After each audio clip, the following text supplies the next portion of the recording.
Dave in Florida, your question for Mr. Fleck, please. Yeah, Mr. Fleck. Pleasure visiting with you this evening. In comparing most sports with the past, we always hear the phrase, today's athletes are bigger, stronger, and faster. But when I watch the great reruns of Shell's Wonderful World of Golf, I see George Baer and Mike Suchek, Arnie, and even Chi-Chi 35 years ago hitting drives that were measured on the show, at least, as 270 to 300 yards. I played a lot of golf in the 50s and 60s. I remember the equipment quite well. It really wasn't that great. So my question for you, and I'd like Peter's opinion too, please, is with the tremendous advancement with club and ball technology, it seems like these young kids should be hitting it so much farther than they did 35 years ago. How do you compare the old folks, and could they play today with Tiger and Duval? Thanks. Well, Dave, I'll tell you, I think that technology has been improved in the golf equipment, and particularly the golf ball, and also the conditions of the golf courses. The balls can move a lot farther. I think the conditioning of the players today with the travel trailers or the fitness trailers that travel with the tour, the conditioning, they start younger in life, actually. They have their mind set on playing the tour, and they prepare physically and work out much more than I think the pros did years ago. I know Frank Stranahan was one of the early ones with weight, and he always wanted me to go, and I didn't really go with Frank to work out with the heavy weights. I used to practice hatha yoga, so I thought that was a thing that was great for me. And that's the reason for the players hitting it so much further. There's more money, there's more desire, and more publicity, more attention for golf. Golf has come a long way since back when we played, and from the fellas that played much before me. Now, Stranahan was clearly ahead of his time in terms of building up the strength of his body and trying to build long muscles as opposed to short bunching muscles, which would have been bad for golf. But you were also ahead of your time. You just mentioned yoga, but you're also into meditation. You were eating fruit and drinking lots of water. How did you know to do those things way before Gary Player figured them out? Well, I think it came from my observation and reading about health, and it always seemed to me to try to stay in great shape. You feel good. Peter, if you're blessed with great health, you should take care of it. The human being, in my opinion, does not take care of the greatest machines in the world, a human body that God presented for all of us. So to me, it's like a man that played golf 4 or 5 times a week in California and Anaheim until he was 103. And Anaheim renamed the golf course Dad Miller Golf Course when he died after 103. So the charm of life has got to be good health. Enjoy it every day. I feel great every day, and I've been very, very fortunate. Very quickly, before we go to break, we've had a number of people suggest that the greens were significantly slower in major championships when you were in your prime years than they are today, and that the invention of the lawnmower is the biggest change in the game over the years, not the change in equipment. But when I watch, as we have been able to tonight, watch film from the 1955 U.S. Open, and we watch Ben Hogan's 30-foot putt in the playoff on 18, that green doesn't look like it could be much faster than it was. You could almost read the label as it slowly worked its way end over end down that slope. Well, that's true. That was a slope on 18 at the putt that Ben made after the ending putt of the playoff. But if you recall, when Payne Stewart, I think, was the 3rd round, had a relatively short, it seemed like 8-10-foot putt, and he had a break, and it trickled down past the hole. It didn't go in, and it went down about 20 foot or more. It appeared on television. Much to his delight. And he missed that putt. So it's much, much faster today. They have to make it firm and solid for the players at the end of the day, those coming in to win, that they have smoother surfaces. Because the putting years ago, you'd have trouble. That's why I was one of the poorest putters. I didn't know how to roll it over in those days, and putting was a big factor in anybody's game. Any winner in golf has to be a great putter. And in defense of the United States Golf Association and the pin placement you referred to on the Friday, actually, of last year's Open, they felt that there weren't quite enough pin placements on that green for 4 days, and they were very nervous about the selection that they made. And then, of course, as it turned out to be a poor selection, it was the thing about which they were most embarrassed in what was otherwise a pretty perfect U.S. Open. When we come back, we're going to have a little chat about the 1960 Open and the fellow that you played with for the first couple of rounds who ultimately won, Arnold Palmer.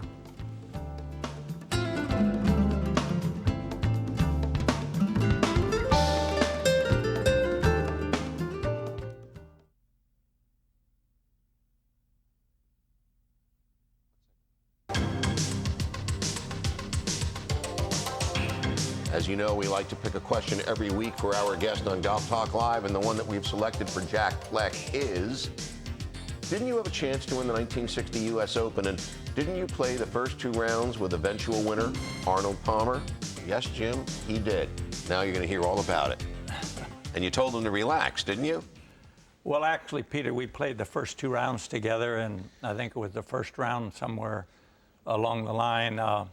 Arnold was having some disputes with his caddy at that time, was regular, by the name of Blair. And I happened to mention to him, maybe I should have kept my mouth shut. I might have won the tournament. But I says, Arnie, we got a long way to go. What are you fighting with your caddy for? The championship's just young. What did he say? Forget it. He didn't say much. He sort of was surprised. I don't know if he remembers. He probably forgot about it. Now, one thing that both of you remember particularly well is that he, of course, birdied 6 of the first 7 holes in the final round, and you birdied 5 of the first 6, and it could have been 6 of the first 6. And you really, along with Hogan, who must have been thrilled to see your name on the leaderboard 5 years after beating him in the playoff, you really had a chance with 5 holes to go to win your second Open and deny Arnold his first. Well, I had a great opportunity there, Peter. There's no doubt about it. At the 7th hole, actually, I hit it in there about 6 foot or less, and I missed it. And then at 8, the pin was tucked very close on this par 3, very close to the front bunker. And I know I could always get down out of a bunker in 2, sometimes better than I could on the green with a reasonable distance. And I played a high, soft shot trying to get real close to there, and I dropped just short in the bunker. And as I prepared to hit my shot, here come a press man. They had a band around his arm, and he came over. In those days, it was clicking cameras. Every time you'd take a picture, he'd hear this little click. And I asked him to stop, and if he would please stay away from taking a picture. 3 times. And he said he would, and he came up the 4th time, and I clicked it and put it by about 8 feet and missed the putt, made a bogey. But I rolled around pretty good. The big thing was at the 13th hole, which in the morning I birdied. It's driving a wedge, and I put it in there just short of the pin for a birdie. Putted it by, lifted it a little bit and went by, and then missed it coming back, 3-putted. And 15, I had a chance. I thought I was going to make a Dow Finstow was playing with me, and he said, boy, you made 1. And I hit a hard spot on the green and went by. It wasn't close enough to make a birdie, and I 3-putted 16 from a relatively easy putt, and 17 I left it, stopped it 4 foot short of the pin. That's the hole that Ben caught the top and backed off the mound into the water. After having hit the first 34 greens of the day in regulation. And I missed that short putt of 4 foot, and then I missed a little one at 18 for a bogey. Were you really an atrocious putter, as you have mentioned to me on occasion? Well, I'll tell you, Peter, unfortunately, I never learned to be a great putter. I putt probably a little better now than I ever did. I wished I could putt as well back in those days as I do now, and I don't play very often at all. But I had a terrible cross cutting the putt, and unfortunately, it was just one of those things. I hit many, many, many greens, 18 holes, hit every green in my lifetime, but it didn't do any good. It did on a few occasions. We'll take a little break, and as we leave, this is the second win on tour that we'll see a still from, and this is the 1960 Phoenix Open. When we come back, I'm going to ask you why it took 5 years in between your first and your second victory.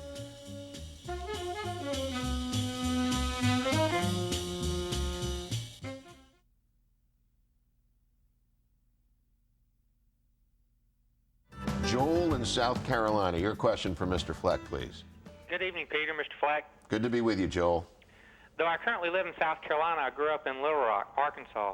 My father, who still lives in Little Rock, is coming out next week to go to the Open. Then we're going back to Little Rock. My question is, I'd like to know where in Arkansas is your course, and is it open to the public so we can come play your course?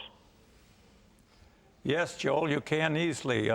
We're located 110 miles west of Little Rock on State Highway 10, and as you near Magazine, we're off the road there about 2 miles or 2 or 3 miles, and you have to cross the National Forest to get to us.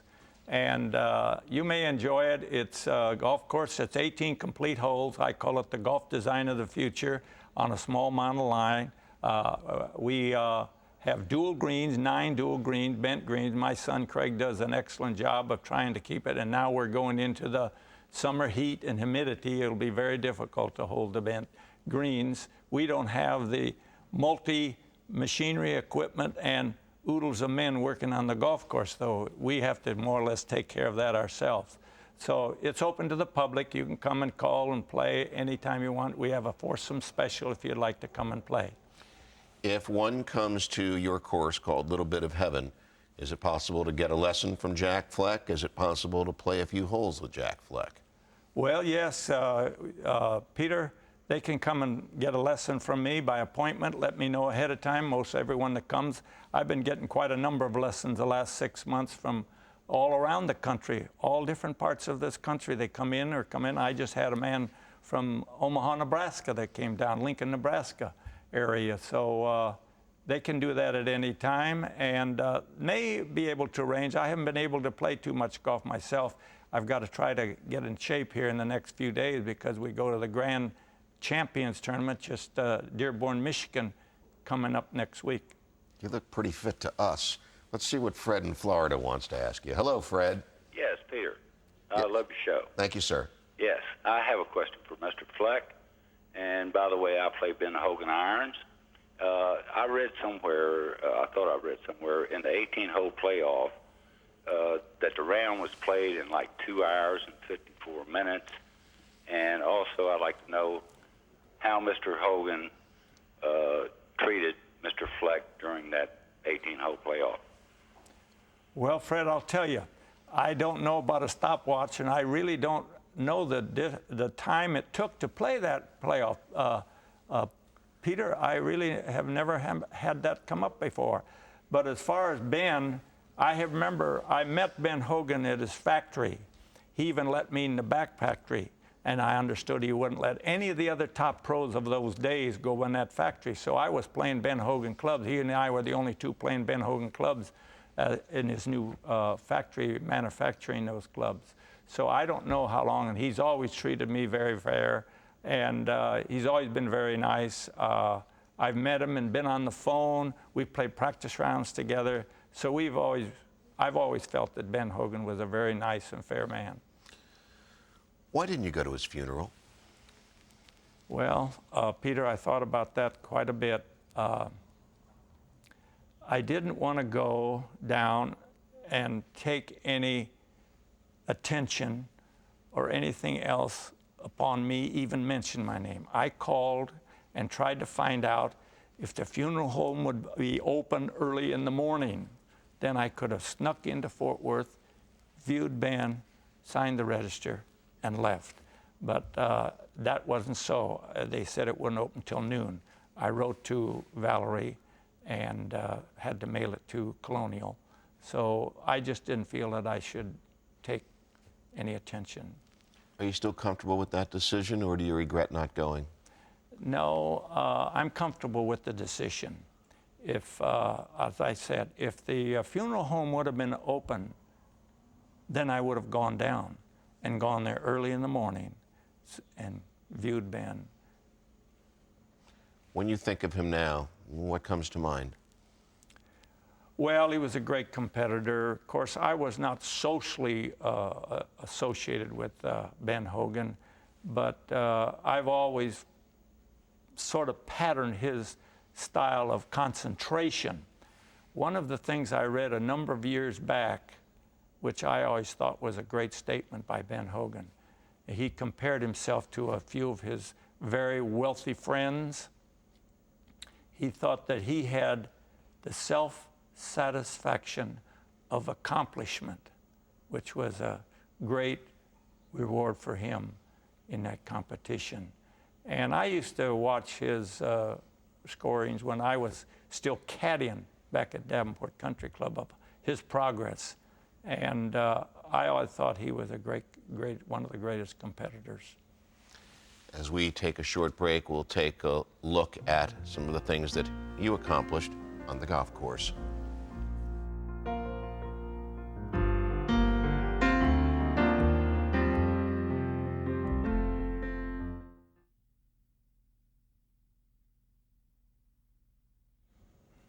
You're busy working on your autobiography, and you're also putting together a video. Tell us briefly about both. Well, actually, we have to get the publisher, of course, which finalized my autobiography in my simple, plain golf lingo, which I think most all golfers will really appreciate. The other thing, we have a marketing and public relations group that is going to handle my video and put this together. And with the little bit of heaven, also establishing my Jack Fleck U.S. Open Learning Center at Little Bit of Heaven. Peter, the only other U.S. Open champion that did any serious instructions was Tommy Armour, 1927 U.S. Open during the Depression, late 20s and early 30s. So I don't know of any other U.S. Open that does any serious instruction. I get a great thrill out of getting these golfers that come in, and I can help them with my philosophy and psychology, which is the mind. I used to be as good as anyone in the Chicago district, throughout California, with the general mechanics years ago, but I quit that about 30 years. I can use that if I need that at any time with the higher handicaps and whatnot, but I rather prefer to work with professionals, or professionals that are going on tour, or those that are needing some assist in winning out on tour, and good amateurs that want to win, senior amateurs that want to go out, and quite a few that are going to go into the U.S. Senior Open for amateurs. When you played the senior tour, did the guys let you feel like one of the guys? Well, I had a lot of friends on the senior tour. We got along real well. I think that I didn't accomplish what I thought I might have been able to do, but my putting never really did get around to it. And of course, I had a lapse there about 10 years that I didn't play much golf, and I had to try to learn to get some kind of rhythm and balance again. And as a matter of fact, in Santa Ana, the pro out there, Jerry Hall, came out and took, after I was practicing for a few days, took some film of it, and we went in and viewed it, and I thought, oh man, it's terrible. I swayed off the course, and I had the Saint Vitus dance and so on and so forth. But I wouldn't take that as gospel. I kept practicing and practicing until I developed pretty well. But the long game didn't come back as well, particularly my long irons. My putting was not as well. But I felt I could play halfway decent golf if I could have stayed out there. I would even like to, Peter. Do you realize that I can play on the regular tour if I enter? I understand you're feeling good enough that you might just do it. Oh, well, I don't know about that. I'd have to be in greater shape than I am. Thank you, Peter. Thanks for being here. Yeah. Really enjoyed the time, thanks. And I look forward to us doing it again. And I hope that you'll be here for the next Golf Talk Live. Good night, everybody.